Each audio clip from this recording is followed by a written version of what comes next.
সংসদে সাগরিকা ঘোষ কি বলছেন শুনবো সরাসরি। তাহলে সহানুভূতি কোথায়? সীমান্তবর্তী এলাকায় আমরা অনেক দুঃখ কষ্ট দেখলাম।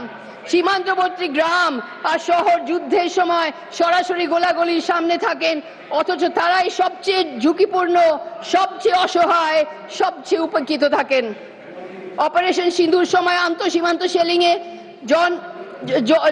এই 16 জন নিহত হয়েছেন আর 88 জন আহত হয়েছেন। পুঁচ শহরে পৌঁছিয়ে আমরা ঠাকুর পরিবারের বাড়িতে গিয়েছিলাম। যখন তারা রাত্রিরে ঘুমিয়েছিলেন, একটা বিরাট শেল ছাদ ভেঙে তাদের শোয়ার ঘরে এসে পড়ে আর পুরো ঘরকে ছিন্ন ভিন্ন করে দেয়। আমরা অমরজিৎ সিং এর পরিবারের সাথে দেখা করলাম। অমরজিৎ সিং স্প্লিন্টারের শিকার হয়েছিলেন। রক্তাক্ত অবস্থায় তাকে পুঁচ ডিস্ট্রিক্ট হাসপাতালে নিয়ে যাওয়া হয়, কিন্তু হাসপাতাল তাকে চিকিৎসা পরিবেশা দিতে পারেনি। অমরজিৎ সিং এর দুটো ছোট ছোট বাচ্চা আর বাবাকে দেখবে না। আমরা স্কুলে গিয়েছিলাম, একটা খ্রিস্টান স্কুল, যেখানে একই স্কুলে পড়ুয়া যমজ ভাই বোন উরফা ফাতিমা আর জেন আলী গোলার আঘাতে নিজের বাড়িতে মারা যায়। আর একজন আহত ছাত্র, তার হাত কেটে ফেলে দিতে হয়েছে কারণ সে আহত ছিল। 14 বয়সী বাচ্চারা মৃত, আহত। 14 বয়সী বাচ্চারা মৃত, আহত। আমরা জানলাম যে পুঁচের একজন জনপ্রিয় মাস্টার মশাই কারি মোহাম্মদ ইকবাল গোলার আঘাতে প্রাণ হারিয়েছেন। গদি মিডিয়া কারি মোহাম্মদ ইকবালকে সন্ত্রাসবাদী বলে চিহ্নিত করে আর ফেক নিউজ ছড়ায় যে তিনি পাকিস্তানে মারা গেছেন। হিন্দু, মুসলিম, শিখ সব আহত হয়েছেন সীমান্তবর্তী এলাকায়। নিরাপত্তাহীন সীমান্তবর্তী এলাকায় সব সম্প্রদায়ের মানুষ পাকিস্তানের গোলাবর্ষণের শিকার হয়েছেন। তবুও এই সরকার আর এই সরকারের সমর্থক সব সময় হিন্দু মুসলিম হিন্দু মুসলিম হিন্দু মুসলিম করছে। এখানে মিডিয়া নিয়ে এটা আমি কিছু বলতে চাই। একজন সাংবাদিক হিসেবে আমি গভীরভাবে দুঃখিত এবং ক্ষুব্ধ যেভাবে এই সরকার মিডিয়াকে নিয়ন্ত্রণ করে ফেক নিউজ ছড়াতে চেষ্টা করছে। যুদ্ধের সময় ফেক নিউজ ছড়ানো একটা অপরাধ।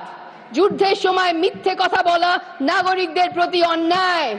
দেশের নীতিবাক্য হচ্ছে সত্যমেব জয়তে, সত্যমেব জয়তে, সত্য কা বিজয়, সত্য সবচেয়ে উপরে। কিন্তু এই সরকার সত্যর পালন করে না। এই সরকার সত্যমেব জয়তের পালন করে না। প্রধানমন্ত্রী কোনো প্রশ্ন নেবেন না, সাংবাদিক সম্মেলন করবেন না, দেশকে সত্যি কথা বলবেন না, বরং মিডিয়ার মাধ্যমে মিথ্যে প্রচার হবে। একটি দেশপ্রেমী সরকার সর্বপ্রথমে সত্য বলবে, সত্য বলে জনগণের আস্থা অর্জন করবে। যদি আপনার শিরায় সিঁদুর চলে তাহলে আপনারা সত্যকে ভয় পান কেন? পুঁচ থেকে আমরা রাজৌরি গিয়েছিলাম।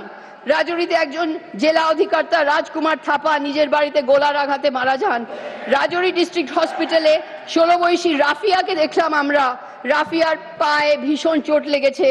কেঁদে কেঁদে আমাকে রাফিয়া জিজ্ঞেস করলো, দিদি আমি কি হাঁটবো, আমি কি আবার দৌড়াবো? অনেক প্রশ্ন আছে। সীমান্তবর্তী এলাকায় ঠিক মতো নিরাপত্তার ব্যবস্থা নেই কেন? সীমান্তবর্তী এলাকায় ভালো হাসপাতাল নেই কেন? সীমান্তবর্তী বাড়িগুলোর মধ্যে বাংকার বানানো হয়নি কেন? কেন্দ্র সরকার সীমান্তবর্তী এলাকার দায়বদ্ধতা নিচ্ছে না কেন? Why is the central government not taking responsibility for the safety and security of the border villages? What is it doing about the border villages? আপনারা শুধু পোস্টার ছাপছেন, কিন্তু আমরা পুঁচ আর রাজৌরির বাস্তব অবস্থা দেখে এসেছি, যেখানে মানুষকে নিজের ভাগ্যের ওপরে ছেড়ে দেওয়া হয়েছে। তাদের একটাই প্রয়োজন ছিল, দ্য হিলিং টাচ, যেটা এই সরকারের পক্ষ থেকে একেবারে অনুপস্থিত ছিল। You have been unable to provide the healing touch. আপনারা এই জন্যই হিলিং টাচ দিতে পারছেন না, কারণ আপনাদের শিরায় তো সিঁদুর নেই। আপনাদের শিরায় শুধু রাজনীতি বইছে, শুধু রাজনীতির খেলা আপনারা করতে চান। পেহেলগাম একটা বড় নিরাপত্তার ব্যর্থতা ছিল, মাফ করা যায় না। পেহেলগামে বাইসারান মাঠ, যেখানে সন্ত্রাসী হামলাটা হয়েছে, একটি গুরুত্বপূর্ণ পর্যটন এলাকা, যেখানে প্রতিদিন হাজার হাজার মানুষ যাচ্ছে। সেই মাঠকে রক্ষা করা হয়নি কেন? বাইসারান মাঠে ফোর্স ছিল না কেন? কেন্দ্র সরকার বলেনি, বরং স্বরাষ্ট্রমন্ত্রী সর্বদলীয় বৈঠককে বলেছেন যে প্রশাসনের জানাই ছিল না যে বাইসারান মাঠে পর্যটক রয়েছেন। তারা নাকি পুলিশের অনুমতি ছাড়া ওখানে গিয়েছিলেন। কিন্তু সত্য হচ্ছে এই যে বাইসারান মাঠে যাওয়ার জন্য কোনোদিন পুলিশের অনুমতি কোনো প্রয়োজনে হয় না, পুলিশের পারমিশন দরকার হয় না। কিন্তু স্বরাষ্ট্রমন্ত্রী বলছেন যে পুলিশের অনুমতি চাই। এটা সত্য না। জবাবদিহিতা কোথায়? দায়বদ্ধতা কোথায়? আরো কত দায়িত্বহীনতা, জবাবদিহির অভাব সম্ভব? Can there be a more shocking and complete abdication of all responsibility and accountability on the part of the central government, which lacks empathy, which lacks accountability, which lacks responsibility, which cannot take responsibility that 26 innocents have died on its watch? কাশ্মীরের নিরাপত্তা সরাসরি কেন্দ্রের অধীনে এবং এই নিরাপত্তার ভ্রান্তির জন্য সম্পূর্ণ দায়ভার কেন্দ্রের। প্রশ্ন হলো, কতদিন স্বরাষ্ট্রমন্ত্রী দায়িত্বটা এড়িয়ে যাবেন? কাশ্মীরের লেফটেন্যান্ট গভর্নর, যিনি নিজেকে কাশ্মীরের শাসক মনে করেন, পদত্যাগ করার প্রস্তাব দিচ্ছেন না কেন? কাশ্মীর এলজি পদত্যাগ দিচ্ছেন না কেন? স্বরাষ্ট্রমন্ত্রী পদত্যাগ দিচ্ছেন না কেন? Any self-respecting home minister and the lieutenant governor of Kashmir would have resigned by now. কিন্তু কেন্দ্র সরকার সব সময় ভুল প্রচার করে যে কাশ্মীর স্বাভাবিক হয়েছে, কাশ্মীর স্বাভাবিক হয়েছে, কাশ্মীরে সবকিছু স্বাভাবিক। যে কোনো খবর যে এরকম মিথ্যে প্রচার করে কোনো খবর ছিল না যে অসত্য, এরকম অসত্য বলে যে কাশ্মীর স্বাভাবিক বলে এই জন্যেই জানতেন না যে বাইসারান মাঠে এরকম একটা মস্ত বড় আক্রমণ হবে। প্রশাসন ফেল, গুপ্ত সংস্থা ফেল। কাশ্মীর কি স্বাভাবিক হয়েছে? কাশ্মীর কি স্বাভাবিক? এর জবাব হচ্ছে না, a big no।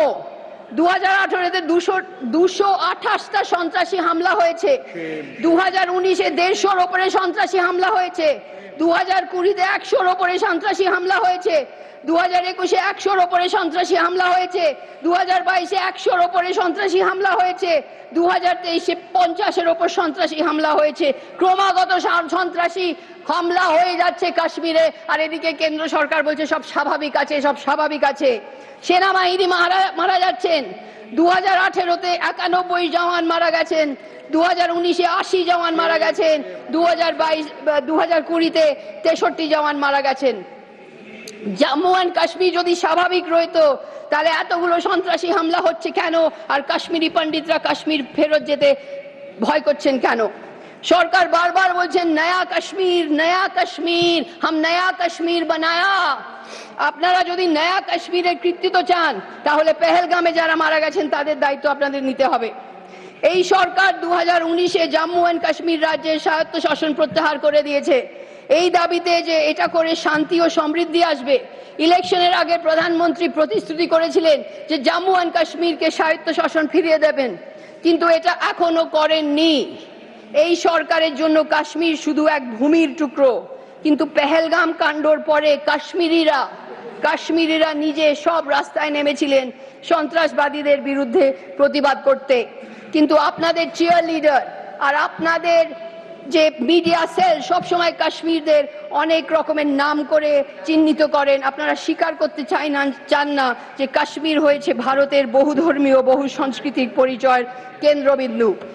কাশ্মীরে শুধু রাস্তা সেতু তৈরি করার ব্যাপার নয়, এটা মানুষের মধ্যে বিশ্বাস আর আস্থা তৈরি করার বিষয়, সম্পর্কের সেতু গড়ে তোলার বিষয়। কিন্তু আপনারা শুধু ডিভাইড এন্ড রুল করেন, হিন্দু মুসলিম করেন। তাই জন্যে আমরা বলি যে প্রধানমন্ত্রী, আপনার শিরায় সিঁদুর নেই, আপনার শিরায় শুধু রাজনীতি আছে।